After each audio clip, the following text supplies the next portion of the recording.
ನಮ್ಮ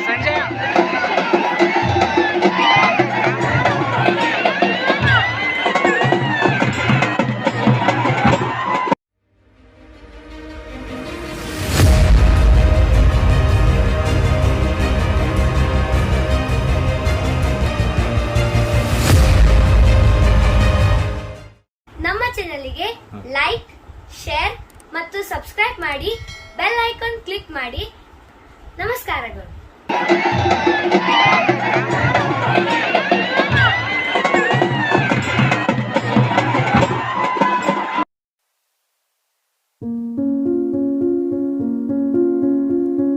ನಮಸ್ಕಾರ ಕನ್ನಡ ಬಂಧುಗಳೇ, ನಾನು ಇವತ್ತು ಚಾಂದಕೋಟೆಗೆ ಬಂದೀನಿ. ಚಾಂದಕೋಟೆಗೆ ಈಗ ಕೆಲವೊಂದು ಮಂದಿರಗಳು, ಇಲ್ಲಿ 3-4 ಮಂದಿರಗಳಿವೆ ಇತಿಹಾಸ ಪ್ರಸಿದ್ಧದ್ದು. ಪರಮಾನಂದೇಶ್ವರ ದೇವಸ್ಥಾನದಿಂದ ಬಂದಿದ್ದೆವು. ಇವರೇ ಸರ್ ನಮಗದ ಎಲ್ಲ ಇತಿಹಾಸ ಹೇಳಿದ್ರು. ಧನ್ಯವಾದಗಳು ಇವರಿಗೆ ಕರ್ನಾಟಕ ಜನತೆಯಿಂದ. ಈಗ ನಾವು ಮರಳಿ ಎಲ್ಲಿಗೆ ಬಂದೇವೆ ಅಂದ್ರೆ ಬಸವೇಶ್ವರ ದೇವಸ್ಥಾನ. ಇದು ಇತಿಹಾಸ ಪ್ರಸಿದ್ಧ, 1000 ವರ್ಷಗಳ ಹಿಂದಿನ ಇತಿಹಾಸ ಇದೆ ಇದಕ್ಕೆ. ಅದನ್ನು ಸರ್ ಹೇಳ್ತಾರೆ. ಸರ್ ತಮ್ಮ ಹೆಸರು ಇನ್ನೊಮ್ಮೆ ಹೇಳ್ಬೇಕು. ನನ್ನ ಹೆಸರು ಶಿವಕುಮಾರ ನಿಂಗುಂಡಪ್ಪ ಗಕ್ಕಳ ಮೇಲೆ ಅಂತೇಳಿ, ಸಿಂದಗಿ ತಾಲೂಕು ಚಾಂದಕೋಟೆ ನನ್ನ ಗ್ರಾಮ ಸರ್. ಅನೇಕ ಹಿರಿಯರು ಹೇಳಿದ ಹಾಗೆ ನಾನು ಇನ್ನು ಚಿಕ್ಕವನು. ಇದರ ಇತಿಹಾಸದ ಪೂರ್ವಭಾವಿ ನೋಡಿದಾಗ ಹಿರಿಯರ ಮಾತಿನಿಂದ ತಿಳಿದುಕೊಂಡಿರ್ತಕ್ಕಂಥದ್ದು ಅನೇಕ. ಯಾಕಂದ್ರೆ ಹಿಂದಿನ ದಿನಮಾನಗಳಲ್ಲಿ ಜನಪದ ಸಾಹಿತ್ಯದ ಹಾಗೆ ಬಾಯಿಂದ ಬಾಯಿಗೆ ಬಂದಿರತಕ್ಕಂಥ ವಿಶೇಷತೆ ಮಾತುಗಳೇನದವಲ್ಲ, ಅವೇ ಇಷ್ಟು ಹಿರಿಯರದಿಂದ ಹಿಡಿದಿರ್ತಕ್ಕಂಥ ಆ ವಿಷಯವನ್ನ ಹಿರಿಯರು ನಮ್ಗೆ ಒಂದ್ ಸ್ವಲ್ಪ ಅವಲೋಕನ ಮಾಡಿದಾಗ ಒಂದಿಷ್ಟು ತಿಳಿದ ವಿಷಯಗಳನ್ನ ನಿಮ್ಮ ಮುಂದೆ ನಾನು ಹೇಳಲು. ತೇರಿನ ಇತಿಹಾಸ ಏನದ್ರಿ ಸರ್?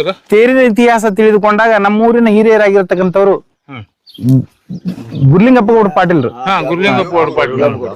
ದೇವಪ್ಪಗೌಡ ಪಾಟೀಲ್ರು, ದೇವಪ್ಪಗೌಡರು, ಗುರ್ಲಿಂಗಪ್ಪಗೌಡ ಪಾಟೀಲ್ರು ಆಗಿರ್ತಕ್ಕಂಥವ್ರು ಹಿರಿಯರು, ಊರಿನ ಹಿರಿಯರು. ಎಷ್ಟು ವರ್ಷದ್ದದ್ರಿ ಸರ್ ತೇರು? 100-150 ವರ್ಷ ಹಿಂದ್ಗಡೆ ಇರತಕ್ಕಂಥ ಬಸವೇಶ್ವರ ದೇವಸ್ಥಾನಕ್ಕೆ ಇಟ್ಟದ. ಬಸವೇಶ್ವರ ದೇವಸ್ಥಾನ ಜಾತ್ರಾ ವಿಶೇಷವಾಗಿ ಮಾಡಿರ್ತಕ್ಕಂಥ ಇದು ನೋಡ್ರಿ ಬಂಧುಗಳೇ. ಈಗ ಇವರೆಲ್ಲ ಗುರು ಹಿರಿಯರು ಎಲ್ಲ ಕೂಡಿದ್ದಾರೆ, ಚಾಂದಕೋಟೆ ಗುರು ಹಿರಿಯರು. ಈಗೆಲ್ಲರೂ ಹೋಗಿ ಇಲ್ಲಿ ಒಳಗೆ ದೇವಸ್ಥಾನದೊಳಗೆ ಸರ್ ಏನ್ ಅನ್ನೋದ್ರ ಬಗ್ಗೆ ಹೇಳ್ತಾರೆ. ನಿಮಗೆ ಒಳಗಡೆ ಹೋಗಿ ತೋರಿಸ್ತೇವೆ ನಾವು. ಬನ್ನಿ ಒಳಗಡೆ. ಇನ್ನು ನೀವು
ಅವ ಚೆನ್ನ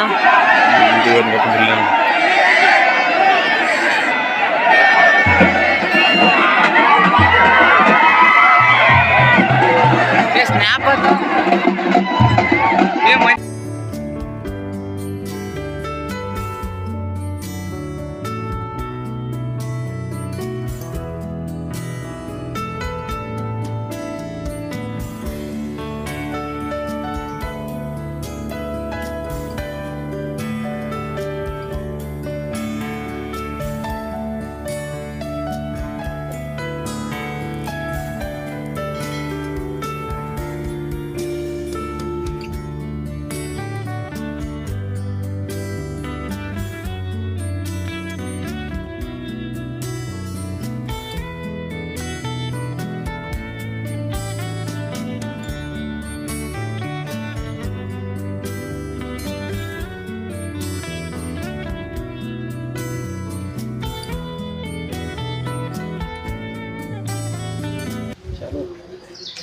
ಶ್ರೀ ಗುರುಭ್ಯೋ ನಮಃ. ಬಸವಾದಿ ಶಿವಶರಣನ ಸ್ಮರಣೆ ಮಾಡಿಕೊಳ್ಳೋದ್ರ ಜೊತೆಗೆ ಯಾವತ್ತು ಕ್ಷೇತ್ರದ ಒಡೆಯ ಭಕ್ತರ ಕಾಮಧೇನು ಕಲ್ಪವೃಕ್ಷವಾಗಿರತಕ್ಕಂಥ ಶ್ರೀ ಬಸವೇಶ್ವರರನ್ನು ಸ್ಮರಣೆ ಮಾಡಿಕೊಂಡು, ಹಾಗೆ ಇನ್ನೋರ್ವ ಅಧಿದೇವನಾಗಿರತಕ್ಕಂಥ ಶ್ರೀ ಪರಮಾನಂದ ಶಿವಯೋಗಿಗಳನ್ನು ಸ್ಮರಣೆ ಮಾಡಿಕೊಂಡು, ಇವತ್ತಿನ ದಿವಸ ಗುರು ಬಸವೇಶ್ವರರ ದೇವಸ್ಥಾನದಲ್ಲಿ ನಡೆದಿರತಕ್ಕಂಥ ಈ ಒಂದು ಸಂದರ್ಶನ ಕಾರ್ಯಕ್ರಮದ ಸದುದ್ದೇಶವಾಗಿ ಬಂದಿರತಕ್ಕಂಥ ಟಿ ವಿ ಚಾನಲ್ದವರಿಗೆ ತುಂಬ ಹೃದಯದ ಸ್ವಾಗತ ಮಾಡಿಕೊಳ್ಳುವುದರ ಜೊತೆಗೆ, ನಮ್ಮೂರಿನ ಪರಂಪರೆಗಳಲ್ಲಿ ಒಂದಾಗಿರತಕ್ಕಂಥ ಬಸವೇಶ್ವರ ದೇವಸ್ಥಾನದ ಒಂದು ಆದಿ ಪರಂಪರೆ ಅಂದರೆ ಇದು ಜೈನ ಮುನಿಗಳ ದೇವಸ್ಥಾನವಾಗಿರುವುದರಿಂದ ಸುಮಾರು 78 ಜೈನ ಮುನಿಗಳ ವಾಸಸ್ಥಳ ಚಾಂದಕೋಟೆ ಗ್ರಾಮದಲ್ಲಿ, ಸುಮಾರು ಬಸವಣ್ಣನವರ ಪೂರ್ವಾರ್ಧದಲ್ಲಿ 12ನೇ ಶತಮಾನದ ಪೂರ್ವಾರ್ಧದಲ್ಲಿ ಕೂಡ ಇಲ್ಲಿ ಇರತಕ್ಕಂಥ ಚಾಂದಕೋಟೆ ಗ್ರಾಮದಲ್ಲಿ ಜೈನ ಮುನಿಗಳ ಕೂಡ ವಾಸಸ್ಥಳವಾಗಿರತಕ್ಕಂಥದ್ದು ನಮಗೊಂದಿಷ್ಟು ಉಲ್ಲೇಖಗಳು ಸಿಗಬಹುದು. ನೋಡಿದಾಗ ಸಾಹಿತ್ಯದ ಒಂದಿಷ್ಟು ನೋಡಿದಾಗ ಸಾಹಿತ್ಯದೊಳಗಡೆ ಓದಿದಾಗ ಒಂದಿಷ್ಟು ಜೈನ ಮುನಿಗಳ ಹೆಸರುಗಳು ನಮಗೆ ಇಲ್ಲಿ ಉಲ್ಲೇಖವಾಗಿರುವುದು. ಹಾಗೆ ಗುರು ಶಿಷ್ಯರ ಪರಂಪರೆ ಹೇಗೆಪ್ಪ ಅಂದ್ರೆ, ಗುರು ಅಂದರೆ ಗು ಅಂದರೆ ಬೆಳಕು, ಗು ಅಂದರೆ ಕತ್ತಲೆ, ರು ಅಂದರೆ ಬೆಳಕು. ಹಾಗೆ ಗುರುವಿನ ಕಡೆ ಯಾವ ಸತ್ಯದ ಕಡೆ ಹೋಗುತ್ತಾನೆ, ಗುರು ಆಗಿರತಕ್ಕಂಥವನು ಬೆಳಕು ತೋರಿಸದ ಹಾಗೆ ಇವತ್ತಿನ ದಿವಸ ಗುರು ಅಂದರೆ ಪರಮಾನಂದ ಮತ್ತು ಗುರು ಅಂದರೆ ಬಸವೇಶ್ವರ ಎರಡೂ ಕೂಡ ಈ ಚಾಂದಕೋಟೆ ಗ್ರಾಮಕ್ಕೆ ಎರಡು ಕಣ್ಣು ಇದ್ದಂತೆ ನಮಗೆ. ಹಾಗೆ ಇದು ಕೂಡ ಪರಮಾನಂದ ದೇವಸ್ಥಾನ ಹೇಗಿದೆಯೋ ಹಾಗೂ ಕೂಡ ಇದು ಮೂಲ ಸ್ಥಳವಾಗಿರತಕ್ಕಂಥ ಬಸವೇಶ್ವರ ದೇವಸ್ಥಾನ. ಈ ವಿಷಯವನ್ನು ಒಂದಿಷ್ಟು ಸವಿಸ್ತಾರವಾಗಿ ನಮ್ಮ ಗೆಳೆಯರಾಗಿರ್ತಕ್ಕಂಥ ರಾಜು ದೇಶಪಾಂಡೆ ಅವರು ಕೂಡ ವಿವರವಾಗಿ ಸಲ್ಲಿಸ್ತಾ ಇದ್ದಾರೆ. ಉಳ್ಳವರು ಶಿವಾಲಯ ಮಾಡುವರಯ್ಯ, ನಾನೇನು ಮಾಡಲಿ ಬಡವನಯ್ಯ. ಎನ್ನ ಕಾಲವೇ ಕಂಬ, ದೇಹವೇ ದೇಗುಲ, ಶಿರವೇ ಹೊನ್ನಿನ ಕಳಸವಯ್ಯ. ಕೂಡಲ ಸಂಗಮ ದೇವನಿ ಕೆಳೆಯ, ಸ್ಥಾವರೆ ಕಳೆಯುಂಟು ಜಂಗಮ ಕಳೆಯಿಲ್ಲ. ಪ್ರಥಮದಲ್ಲಿ ಶ್ರೀ ಬಸವೇಶ್ವರ ಹಾಗೂ ಪರಮಾನಂದೇಶ್ವರ ಬರಿಗಾಲ ಸಿದ್ದೇಶ್ವರ ಪಾದಾರವಿಂದಗಳಿಗೆ ದೀರ್ಘದಂಡ ಪ್ರಣಾಮಗಳನ್ನು ಸಮರ್ಪಿಸುತ್ತಾ, ನಮ್ಮೂರಿಗೆ ನನ್ನ ಹೆಸರು ರಾಜು ವೆಂಕಟೇಶ್ ದೇಶಪಾಂಡೆ, ಸಾಕಿನ್ ಚಾಂದಕೋಟೆ. ಈ ಒಂದು ಬಸವೇಶ್ವರ ದೇವಸ್ಥಾನ ಸುಮಾರು ಆದಿಕಾಲದಿಂದ ನಿರ್ಮಾಣವಾದಂಥದ್ದು. ಈ ಬಸವೇಶ್ವರ ದೇವಸ್ಥಾನ ಇಲ್ಲಿ ಒಂದು ನಮ್ಮ ಜೈನ ಮಹಾಮುನಿಗಳ ಕಾಲದಿಂದ ನಿರ್ಮಾಣವಾದಂಥದ್ದು ಅಂಥೇಳಿ ಹೇಳಲಿಕ್ಕಾಗ್ತದೆ. ಇಲ್ಲಿ ಕೆಲವೊಂದು ಲಿಪಿಗಳಿವೆ. ಆ ಲಿಪಿಯೊಳಗೆ ನೋಡಿದ್ರೆ ಇಲ್ಲಿ ಗುರು ಶಿಷ್ಯರ ಒಂದು ಅತ್ಯುತ್ತಮ ಸಂಬಂಧ ಪರಂಪರೆಯನ್ನು ಹೊಂದಿದಂಥ ದೇವಸ್ಥಾನ. ಅಷ್ಟೇ ಅಲ್ಲ, ಅಷ್ಟೇ ಜಾಗೃತ ದೇವಸ್ಥಾನ. ಈ ಜಾಗೃತ ದೇವಸ್ಥಾನ ಇದ್ದು ಇಲ್ಲಿ ಸುಮಾರು ಮೂರ್ತಿಗಳನ್ನು ಸ್ಥಾಪನೆ ಮಾಡಲ್ಪಟ್ಟಿದೆ. ಸುಮಾರು ನಮ್ಮೂರೊಳಗೆ ಸಾಕಷ್ಟು ಮೂರ್ತಿಗಳನ್ನು ಜೈನ ಮಹಾಮುನಿಗಳ ಕಡೆಯಿಂದ ಸ್ಥಾಪನೆಗೊಂಡಂಥದ್ದು. ಇಲ್ಲಿ ವಿಶೇಷ ಅಂತ ಕೇಳಿದ್ರೆ, ಇದು ಇಲ್ಲಿ ಇರತಕ್ಕಂಥದ್ದು ಒಂದು ಗುರುಗಳ ಒಂದು ಗವಿ ಅಂತ ಕರಿತೀವಿ ನಾವು. ಆ ಗವಿಯೊಳಗೆ ತಪಸ್ಸು ಮಾಡಿದ್ದು, ಅವರ ಎದುರುಗಡೆ ಶಿಷ್ಯನು ತಪಸ್ಸು ಮಾಡಿದ್ದು. ಈಗ ಅದು ಸುಮಾರು ಒಂದು 8-10 ವರ್ಷಗಳ ಕಡೆಯಿಂದ ಅದನ್ನು ನವನಿರ್ಮಾಣ ಮಾಡಬೇಕು ಅಂಥೇಳಿ ಆ ಗವಿಯನ್ನು ಅಗದಾಗ ಅಲ್ಲಿ ಗುರು ಶಿಷ್ಯರ ಒಂದು ಅಸ್ಥಿಪಂಜರವನ್ನು ಕಣ್ಣಿಗೆ ಕಾಣಲಾಗಿತ್ತು. ಹಾಗಾಗಿ ಈ ಬಸವೇಶ್ವರ ದೇವಸ್ಥಾನ ಅತಿ ಜಾಗೃತ ದೇವಸ್ಥಾನ. ಸುಮಾರು ಇಲ್ಲಿ ಸಾವಿರಾರು ಭಕ್ತರುಗಳು ಬರ್ತಾರೆ, ವರ್ಷಕ್ಕೊಮ್ಮೆ ಬರ್ತಾರೆ. ಪ್ರತಿ ವರ್ಷಕ್ಕೊಮ್ಮೆ ಬಸವೇಶ್ವರ ರಥೋತ್ಸವ ನಡೀತದೆ. 9 ದಿವಸ ಉಗಾದಿ ಹಬ್ಬದಿಂದ 9 ದಿವಸ 9 ಉಚಾಯಿಯನ್ನು ಎಳೆಯಲ್ಪಡ್ತದೆ. ಒಂದು 9 ಉಚಾಯಿ 10ನೇ ದಿನದ ತೇರದ. ಪ್ರತಿ ವರ್ಷ ಬಹಳ ವಿಜೃಂಭಣೆಯಿಂದ ನಂದಿಕೋಲ ಕುಣಿತ, ಪುರವಂತರ ಸೇವೆ ಹಾಗೂ ಪಲ್ಲಕ್ಕಿ ಉತ್ಸವ ನಡೀತದೆ. ಈ ಒಂದು ಜಾಗೃತ ದೇವಸ್ಥಾನ ಸಾಕಷ್ಟು ಸುಮಾರು ಭಕ್ತರು ಆಗಮಿಸಿ ಈ ಒಂದು ಜಾತ್ರಾ ಕಾರ್ಯಕ್ರಮದಲ್ಲಿ ಭಾಗವಹಿಸ್ತಾರೆ ಅಂತ ತಿಳ್ಕೊಂಡು ಹೇಳಿ ನನ್ನ 2 ಮಾತುಗಳನ್ನು ಮುಗಿಸ್ತೀನಿ. ಓಂ ಶಾಂತಿ.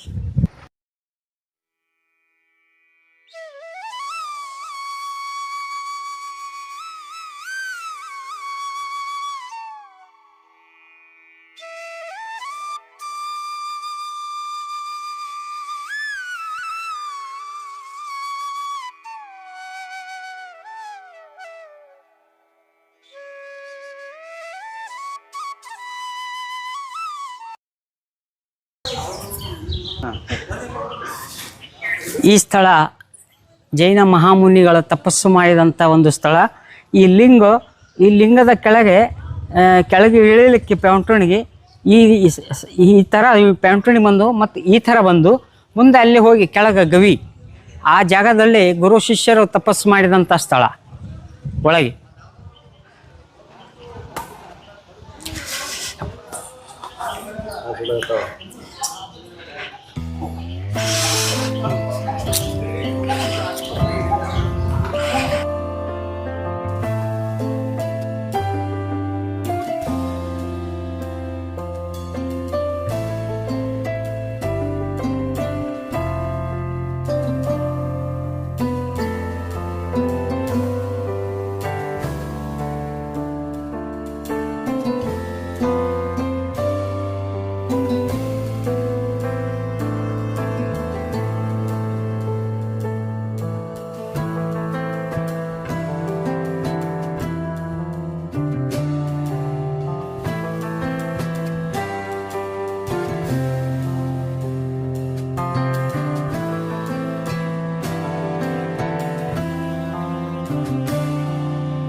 ನಮಸ್ಕಾರ. ನನ್ನ ಹೆಸರು ರಾಜು ವೆಂಕಟೇಶ್ ದೇಶಪಾಂಡೆ, ಸಾಕಿನ್ ಚಾಂದಕೋಟೆ. ನಮ್ಮ ಒಂದು ಗ್ರಾಮದಲ್ಲಿ ರಾಮಲಿಂಗೇಶ್ವರ ದೇವಸ್ಥಾನ ಸುಮಾರು ಪುರಾತನ ಕಾಲದಲ್ಲಿ ನಿರ್ಮಾಣವಾದಂಥ ಒಂದು ದೇಗುಲ. ಈ ದೇಗುಲದಲ್ಲಿ ಶ್ರೀರಾಮಲಿಂಗೇಶ್ವರ ಲಿಂಗ ಪ್ರತಿಷ್ಠಾಪನೆಯಾಗಿರುತ್ತದೆ. ರಾಮಲಿಂಗೇಶ್ವರ ಲಿಂಗ ಪ್ರತಿಷ್ಠಾಪನೆಯಾಗಿರುತ್ತದೆ. ಸುಮಾರು ಇಲ್ಲಿ ನೋಡಲಿಕ್ಕೆ ಅತ್ಯಂತ ಒಂದು ಸುಂದರವಾದಂಥ ಕಟ್ಟಡ, ಕಂಬಗಳಲ್ಲಿ ಶಿಲೆಗಳು, ಕಂಬಗಳಲ್ಲಿ ಗೊಂಬೆಗಳು, ಈ ಒಂದು ರೂಪ ಎಷ್ಟು ನೋಡಿದ್ರು ಕಮ್ಮಿ ಅಂತ ಒಂದು ಸುಂದರವಾದಂಥ ಕಟ್ಟಡ ಇದು. ಸುಮಾರು ಹೊಯ್ಸಳರ ಕಾಲದಲ್ಲಿ ನಿರ್ಮಾಣವಾದಂಥ ಒಂದು ದೇಗುಲ. ಆ ದೇಗುಲ ಈಗ ಇದಕ್ಕೆ ಒಂದು ಹೊಸ ಡೆವಲಪ್ ಅನ್ನು ಮಾಡಲಾಗಿ ಕೆಲವೊಂದು ಮುಂದಿನ ಭಾಗದಲ್ಲಿ ಈಗಿನ ಒಂದು ಹೊಸ ಒಂದು ಸ್ಲ್ಯಾಬ್ ಹಾಕೊಂಡು ಮುಂದೆ ಬೆಳವಣಿಗೆ ಮಾಡ್ಕೊಂಡಿದ್ದು. ಇಷ್ಟೇನದಲ್ಲ, ಇಷ್ಟೆಲ್ಲ ಇದು ಒಂದು ಹಳೆ ದೇಗುಲ.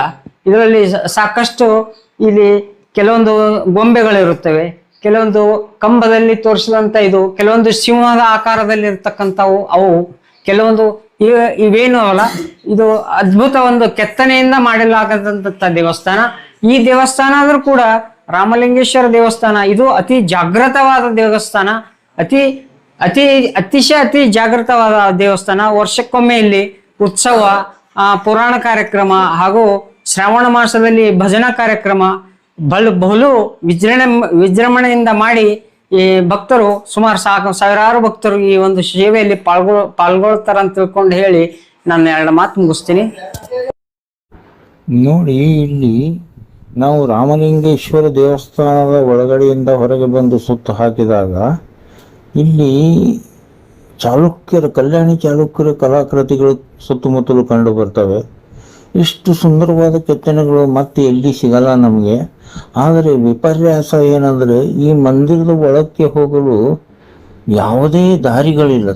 ಕಾಲ್ನಡಿಗೆ ದಾರಿ ಇದೆ, ಯಾವುದೇ ಕಾರು ಜೀಪು ನಾವು ಒಳಗೆ ಹೋಗುವ ಆಗಿಲ್ಲ. ಅಷ್ಟು ಒಂದು ಇದು ಇದೆ. ನಾನು ಯಾಕೆ ಈ ಮಾತು ಹೇಳ್ತಾ ಇದ್ದೇನೆಂದರೆ, ನಮ್ಮ ಭಾರತದಲ್ಲಿ 2.5 ಲಕ್ಷಕ್ಕಿಂತ ಹೆಚ್ಚು ಮಂದಿರಗಳಿವೆ. ಆದರೂ ನಾವು ಇವತ್ತು ಮಸೀದಿ ಕೆಳಗಡೆ ಮಂದಿರವನ್ನು ಹುಡುಕ್ತಾ ಇದ್ದೀವಿ. ವಿಪರ್ಯಾಸ ಇದು. ನಾವು ಇದ್ದ ಮಂದಿರಗಳನ್ನು ಮಂದಿರಗಳಿಗೆ ಕಟ್ಟಬೇಕಂದ್ರೆ ಸಾಧ್ಯ ಆಗಲ್ಲ. ಇದು ಕಲ್ಯಾಣಿ ಚಾಲುಕ್ಯರ ಕಲಾಕೃತಿಗಳು. ಇದು ಒಂದಿದೆ, ಚಟ್ರಿಕೆ ಒಂದಿದೆ, ಎಲ್ಲನೂ ಪಾಳು ಬಿದ್ದು ಹೋಗಿವೆ. ಯಾವ ಸರ್ಕಾರಗಳು ಈ ಕಡೆ ಲಕ್ಷ್ಯ ಇಲ್ಲ. ಬರ್ಲಿಕ್ಕೆ ಒಂದು ವ್ಯವಸ್ಥೆ ಇಲ್ಲ. ಎಂಥ ಅದ್ಭುತ ಕಲಾಕೃತಿಗಳಿವೆ ಮಂದಿರದಲ್ಲಿ ಅಂದರೆ, ನಾವು ಈಗ ಶೂಟಿಂಗ್ ಮಾಡುವಾಗ ಈಗ ನೋಡಿ, ಒಂದು ಯಾವುದೋ ಗೋಣಿ ಚೀಲ ಏನೋ ಹಾಕಿಟ್ಟಿದ್ದಾರೆ. ಇದು ಗುಡಿಗಳ ಪರಿಸ್ಥಿತಿ. ಇದು ಅಲ್ಲಿ ಗೋಣಿ ಚೀಲಗಳು ಹಾಕಿಟ್ಟಿದ್ದಾರೆ.